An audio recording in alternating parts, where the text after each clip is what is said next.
Hi all, I am Asha Binoy from Asha's Ash Bride. Upcoming bride side weekly ചെയ്യേണ്ട കുറച്ച് കാര്യങ്ങളാണ് ഇന്ന് share ചെയ്യുന്നത്. ഒന്നാമതായി നമ്മൾ വീക്ക്ലി ട്വൈസ് എങ്കിലും ഫേസ് പാക്ക് ഇടുക. അത് നിങ്ങളുടെ സ്കിന്നിന് സ്യൂട്ടായിട്ടുള്ള ഫേസ് പാക്ക് തന്നെ ഇടണം. രണ്ടാമതായി ആക്നി ഉള്ള കുട്ടികൾ വീക്ക്ലി ട്വൈസ് എങ്കിലും ഒന്ന് ആവി പിടിക്കുക. ഈവനിങ് ടൈമിൽ ഒന്ന് ആവി പിടിച്ചിട്ട് ആ വേർപ്പ് ആറിയതിന് ശേഷം ഫേസ് വാഷ് ഔട്ട് ചെയ്തിട്ട് കിടക്കുക. എപ്പോഴും ശ്രദ്ധിക്കേണ്ടത്, നിങ്ങൾ ഇതെല്ലാം കഴിഞ്ഞ് ഫേസ് ഡ്രൈ ആക്കിയതിന് ശേഷം ഫേസിൽ നിങ്ങൾ മോയ്സ്ചറൈസർ അപ്ലൈ ചെയ്തിട്ട് കിടക്കുക, അല്ലെങ്കിൽ നിങ്ങളുടെ സ്കിൻ ഡ്രൈ ആവും.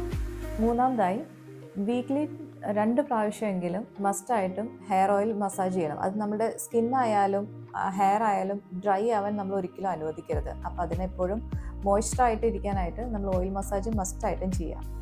നാലാമതായി നമ്മൾ മസ്റ്റായിട്ടും വീക്ക്ലി ട്വൈസ് എങ്കിലും ഹെയർ പാക്ക് ഉപയോഗിക്കുക. അത് നിങ്ങളുടെ ഹെയർ സ്ട്രക്ചർ